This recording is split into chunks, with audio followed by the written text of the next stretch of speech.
सबसे पहले तो मैं ये बताऊं कि हम सिर्फ इसलिए एहतजाज नहीं कर रहे कि हमारी लीव इनकैशमेंट कट रही है। ये बात ऑन द रिकॉर्ड बात कर रहे हैं क्योंकि ये मीडिया कवरेज पे है। हमें सिर्फ लीव इनकैशमेंट से कोई इशू नहीं है। जितना काम हम यहाँ करते हैं, अगर इतना काम हम किसी प्राइवेट इदारे में करेंगे, इतने पैसे हमें वहाँ से भी मिलते हैं। अल्हम्दुलिल्लाह हमारा जो स्टाफ है, हमारे जो उस्ताज़ हैं, पढ़े लिखे लोग हैं। कोई भी, बल्कि हमारे इधर तो PhD डॉक्टर्स भी अब अल्हम्दुलिल्लाह हैं, हमारे टीचर्स MPhil तो अक्सरियत हैं। अगर यही काम हम किसी प्राइवेट कॉलेज में करें, किसी प्राइवेट अच्छे स्कूल में करें और इतना काम करें, तो यकीन करें कि हमें इतने पैसे वहाँ से मिलेंगे। ये बात कोई नहीं है। लीव इनकैशमेंट की बात भी कोई नहीं है, हम उसको भी बर्दाश्त कर जाएंगे। ये जो जुल्म कर रहे हैं हमारे ऊपर, वो है गरीब आवाम पर जुल्म कर रहे हैं, गरीब बच्चों पर जुल्म कर रहे हैं। मैं यहाँ ये बात डिस्क्लोज करना चाहूँगा कि यहाँ गवर्नमेंट स्कूलों में जो बच्चे पढ़ते हैं वो 20 रुपये देने से कासिर हैं। अगर एक बच्चा 20 रुपये मंथली नहीं दे सकता तो वो 6,000 महीना देगा। तो इससे क्या होगा, वो बच्चा स्कूल छोड़ जाएगा। जब बच्चा स्कूल छोड़ेगा तालीम से महरूम होगा। पहले जो हमारे माशरे की हालत है वो भी सबके सामने है। तालीम तो हमारे लिए पहले बहुत ज़रूरी है और उसके बरअक्स हम और ख़त्म कर रहे हैं। ये हुकूमत का सबसे बड़ा जुल्म है और ये जुल्म हमारे ऊपर भी है। इसी स्कूल में मेरे बच्चे पढ़ते हैं, आज वो भी घर बैठे हैं। ये अगर स्कूल बंद हुआ तो हमें इस बात की कतई खुशी नहीं है कि ये स्कूल बंद है और हम आराम से बैठे हैं। कतई तौर पर आराम से नहीं बैठे, हमें किसी सूरत में कोई खुशी नहीं है। ये बात ऑन द रिकॉर्ड कर रहा हूँ कि हमें इस बात का अफसोस है कि हुकूमत हमें मजबूर किया है कि हम इस लेवल तक आएँ और इदारों को बंद करें। हम खुश क्यों हों, हमारे बच्चे यहाँ पढ़ते हैं।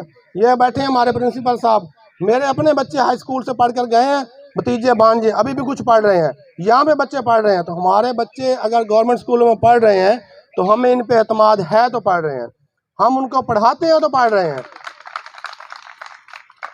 अगर हमें अपने इदारों पे एतमाद ना होता, अगर हम अपने इदारों में पढ़ाई ना करवाते तो हम कम अज़ कम अपने बच्चों को स्कूलों में दाखिल ना करवाते। हमारे स्कूल के जो असातिज़ा बैठे हैं, मैं अपने स्कूल की मिसाल दे देता हूँ आपको। जितने असातिज़ा बैठे हैं, जितनों के बच्चे पढ़ते हैं, अगर वो स्कूल गोइंग हैं तो वो यहाँ पढ़ते हैं। कोई एक बंदा साबित करे, मासिवाए कहीं किसी भी एक्सट्रीम इमरजेंसी है, कोई मसला है, दूर दराज से है, तो उसने वहाँ किसी स्कूल में दाखिल किया हुआ, तो एक और पहलू है। जो हमारे कुर्बो जवार के असातिज़ा हैं, उनके बच्चे इसी स्कूल में पढ़ते हैं, हायर सेकेंडरी में बच्चियाँ पढ़ती हैं, या जो बड़े बच्चे हैं वो हाई स्कूल में पढ़ते हैं। तो हमें अपने इदारों में पूरा का पूरा एतमाद है क्योंकि हम काम कर रहे हैं। और इसका एक और जो नुकसान है आम आवाम को, जब ये इदारे प्राइवेटाइज हो जाएंगे तो फिर पढ़े लिखे लोग नहीं आएंगे। प्राइवेट इदारों में अब बात करना मुनासिब नहीं है क्योंकि हमें प्राइवेट इदारों से तो कोई इख्तलाफ नहीं है। अब जो छोटे प्राइवेट इदारे हैं उनमें कुछ 8 या 10 पढ़े हुए लोग पढ़ा रहे हैं, इधर सरकारी इदारों में MPhil लोग पढ़ा रहे हैं, तो क्या डिफरेंस आएगा?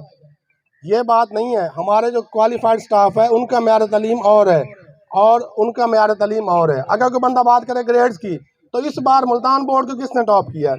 मुल्तान बोर्ड में 2nd पोजीशन किसने ली है? 3rd पोजीशन किसने ली है? और इसके अलावा ये तो छोटा इम्तिहान है ना। मैं ये बात आपको बताता चलूँ कि CSS के इम्तिहान का आप रिज़ल्ट उठा के देखें, आप बड़े इम्तिहानों पर जाएँ, CSS का पिछला पास रिज़ल्ट उठा लें, उनके पिछले 10 सालों का रिजल्ट लें। जो बच्चे टॉप कर रहे हैं या पास कर रहे हैं वो आपके गवर्नमेंट इदारों से पढ़ के गए हैं।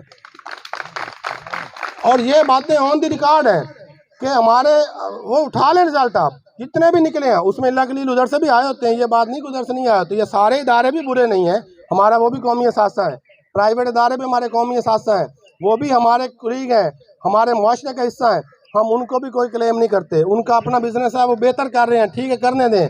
और हम जो खिदमत कर रहे हैं हमें खिदमत करने दें। और मैं गवर्नमेंट से, हुकूमत पंजाब से इस बात का पुरज़ोर मुतालबा करूँगा कि इदारों को प्राइवेटाइजेशन से बचाएं। अगली बात रही पेंशन और लीव इनकैशमेंट की।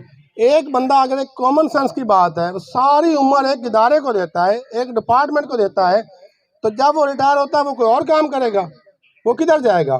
और जो उस्ताद की तनख्वाह है, ये सारे लोग, ये हमारे दोस्त भी जानते हैं क्योंकि ये भी महकमे से मुंसलिक हैं, जो उस्ताद की तनख्वाह है उसका बामुश्किल चूल्हा जलता है, तनख्वाह से जला चूल्हा।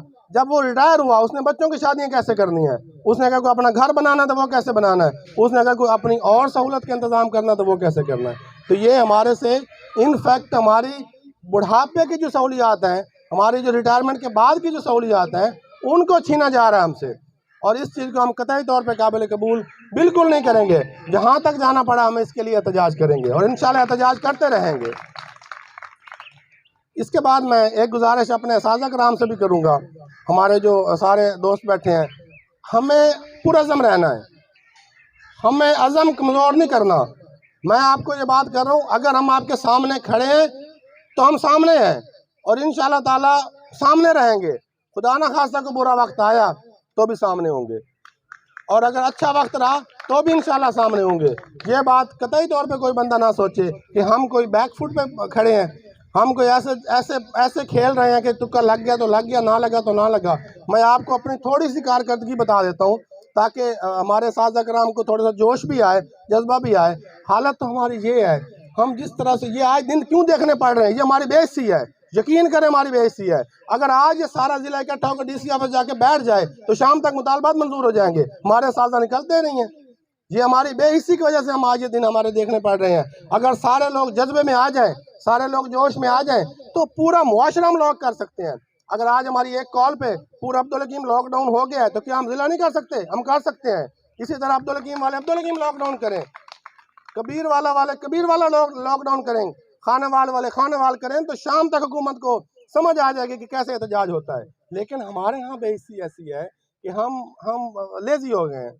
हम कहते हैं यार अगर साथ वाले को मिल गया तो मुझे भी मिल जाएगा। सारे लोग यही सोच लें। हम कहते हैं जी अगर साथ वाले को मिल गया तो मुझे भी मिल जाएगा, फिर किसी को भी नहीं मिलेगा।